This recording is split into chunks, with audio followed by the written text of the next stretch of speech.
What it do is Coach Dave, and I'm coming through with another banger. Nah, I'm just playing. Here's what we're going to talk about today. This is the character arc that I think most all great business people go through in their life. All great people, anyone that desires to do a great thing and attains that, here's the character arc that I think most people go through it. And I'm going to share where the majority of the population gets stuck and maybe what you can do about it to get unstuck and what it will feel like, what that process looks like. We're going to keep it as concise as possible. And as Einstein said, we're going to keep this as short and simple as possible, but no shorter and no simpler. Let's dive in. There's 3 parts to everybody's life in the way that I see it. Most people are born generally confident in their ability to do great things in their life. So when you're born, you don't really know how to do anything, but man, you have a lot of confidence that it's all going to work out. So like when you're a kid and you think you can fly and you're flapping your arms around and maybe you strap some blankets to it or some kind of wings that you fashioned and you say, look, I want to go outside, I want to fly. And you try for hours and hours and hours and you can never fly. Or maybe you think you're going to become a professional athlete or maybe a great business person, or maybe you think that you can dig through the earth to the other side of the world. I tried that several times when I was a kid. I always made it about 2 feet. But here's the point, is that you are confident, but you are not yet competent. And there's nothing wrong with that. But this is what happens when you take that childlike confidence and you apply it to your adult life without competence.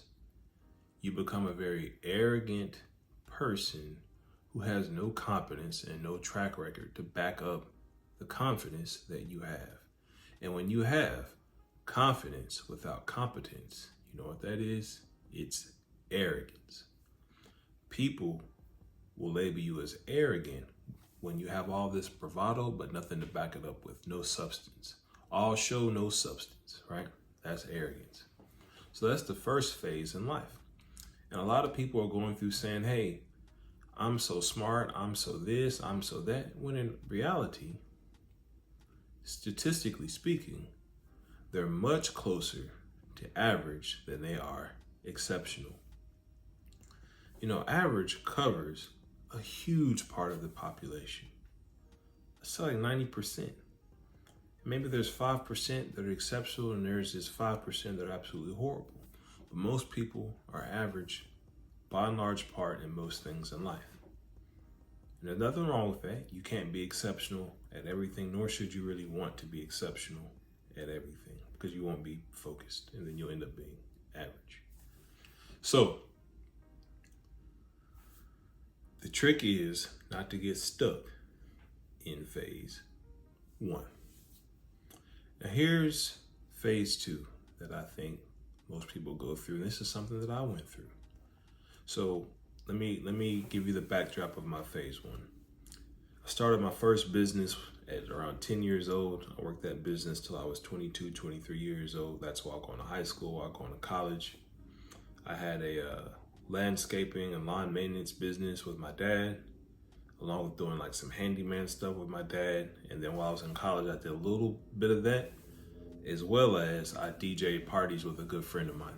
And that was a business we had for a couple, maybe 2 or 3 years. So I had all this bravado.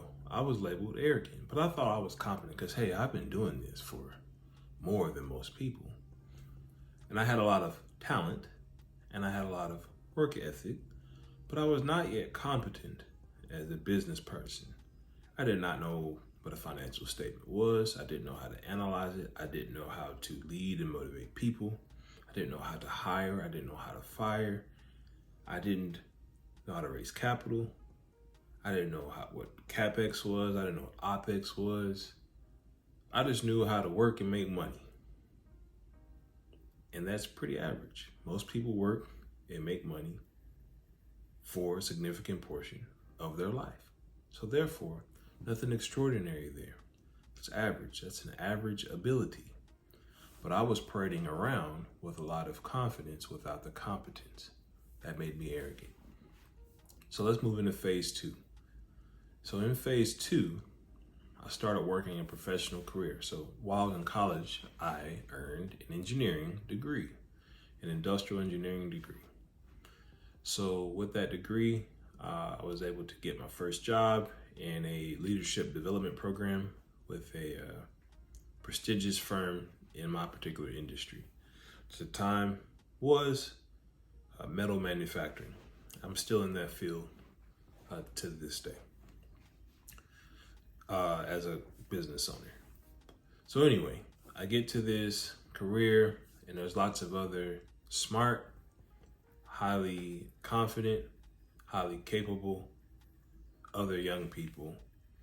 And we're all competing to be the best leadership development program participant. And just to be quite frank, there weren't too many times in my life to that point where there was a lot of people with a lot more intellectual horsepower than myself, or work ethic than myself, or natural charisma than myself.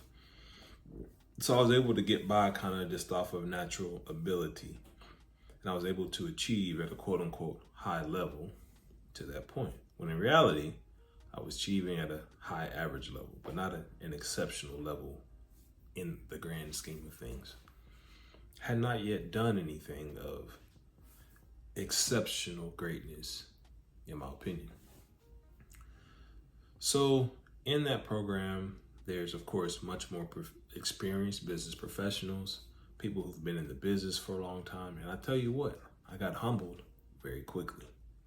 I realized, and I didn't accept it immediately, this is hindsight being 2020, that I was not yet competent as a business person. But boy, did I think I was to that point. So I was humbled.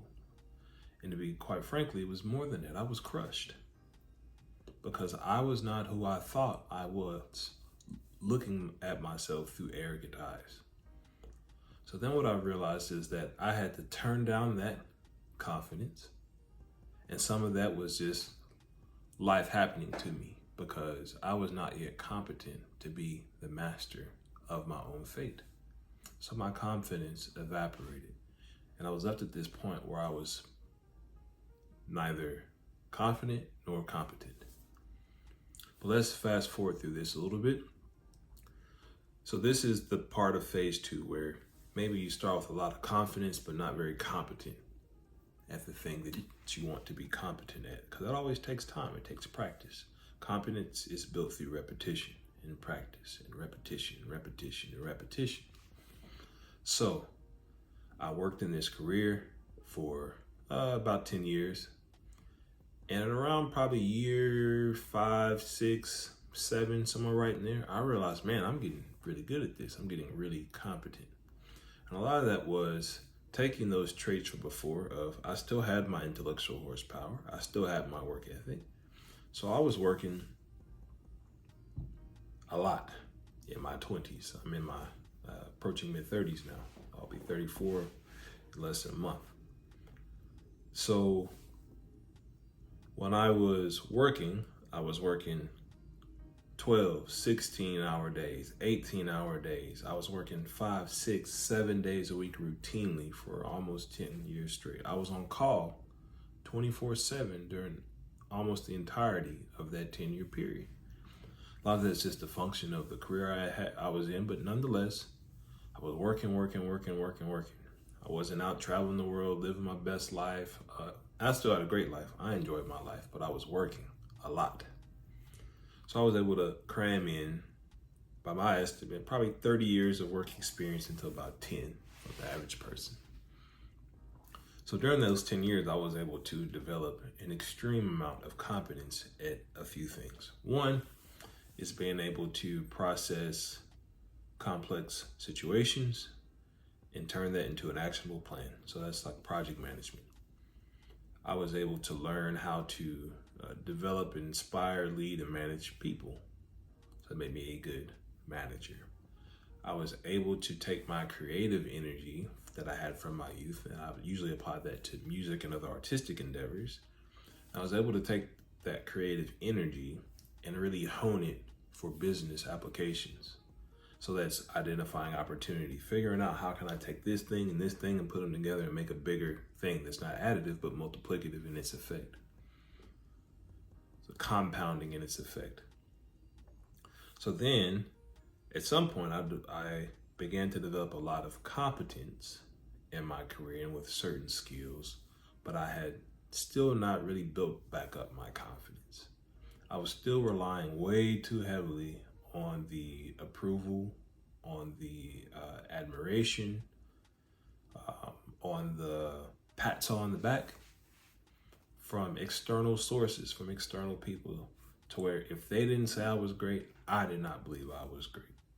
So phase 2 for a lot of great people is when you develop competence through repetition, but you still don't have your confidence. Or maybe you're still running with this blind confidence that you've applied to something that's not really tied to the competence that you've developed. The net effect is the same, which is you're good at something that you don't realize you're good at. So you either underselling yourself on the thing that you're competent at, or you're overselling yourself on something that you're not competent at, which means that you're just not well aligned. And at this point in your life, you're gonna not really maximize your abilities, your potential, because confidence without competence is arrogance, and competence without confidence is underproduction. So let's move into phase 3 of life. And for me, this is what that looked like. I quit my job January of 2020, right at the beginning of the thing that changed the world, the situation that we're still going through. And I did not know what was going on at the time. It didn't matter. I made a decision with my wife that this was the thing that I was going to do at this time. And there's more backstory to that I'll tell at some other time. But point being that quit the job, and I'm out here still not particularly confident, but very competent. And I was aware of that. So I was gaining confidence. And my first couple businesses, I had a business partner, and because I wasn't confident in my ability, I made some less than ideal decisions. And as a result, those businesses failed. If you'll notice with me, I'm always going to take full responsibility for what I could have done. I don't blame other people for what I do or don't do. Where I go in my life is always 100% up to me. So anyway, as I'm going through this business arc, I'm out helping people solve problems in the manufacturing space. I thought I would apply that as a logistics professional, but guess what? That wasn't my background. I was a manufacturing operations professional. I had become an expert. I had become competent in that specific application. So as I was out helping people, it kept coming back to, man, how can you help me improve my factory? How can you help me improve my factory? And as I was getting kind of that outside approval, man, that helped me to build my confidence. As I was able to take my competency and solve increasingly complex and increasingly impactful problems, I began to be confident in my abilities with my developed competence. So then when I put those two things together, I'm a great project manager. I'm really good at communicating. I'm good at handling complexity. I'm good at staying calm. A list of other competencies that I developed over the years. Some of them were kind of natural, that were refined, and some of them were truly built from the ground up. I put that competence together with the confidence, and now the sky's the limit. So how does that look in real application for me? This is what that looks like, is that, last year my wife and I were able to crack the 2 Comma Club, earn 7 figures of income together because we were tapping into our truths, and I was tapping into my truth. What does that look like this year? This year I had to kind of pivot, and I decided to pivot how I would apply my confidence and competence in business for something that I enjoyed more, something I thought would be more worthwhile from an enjoyment and from a compensation standpoint. So to make a long story short, what that looks like is buying factories, or becoming an equity partner in existing factories, or spinning up manufacturing brands and businesses. All very related. They all use the same skill set. But I was able to, for instance, putting in an offer to buy a business for $5 million or $10 million or $15 million. These are some transactions that I've participated in various forms. Is that 5 years ago, I didn't have the confidence to even participate, to think it was even possible for me to participate in such a transaction. A year ago, I didn't have the confidence or the competence to think I could participate in such a transaction. I had the belief, I had the confidence that I thought I could. I had the belief that I thought I could. So then when I fast forward to this year, it's getting into the right rooms, being confident enough to say that in this room, I don't need to know everything, but I know my thing. And I'm going to tell people about my thing. I'm going to be confident in that. So I take my confidence and competence, I match that with other people that are confident and competent at their thing. And then guess what? The sky's the limit. You can do anything. I 100% to expect that in 5 or 6 years' time, I'll be running $1 billion business, maybe a multi-billion dollar business. I expect in 10 years' time that I will personally become a billionaire. I fully expect that because I'm taking a high level competency, a high level confidence. I'm partnering with other high level competency and confidence people, and we are going to do some great things in the spaces in which we operate. So here's the 3 parts of that arc again, just to make sure it's not lost in the story.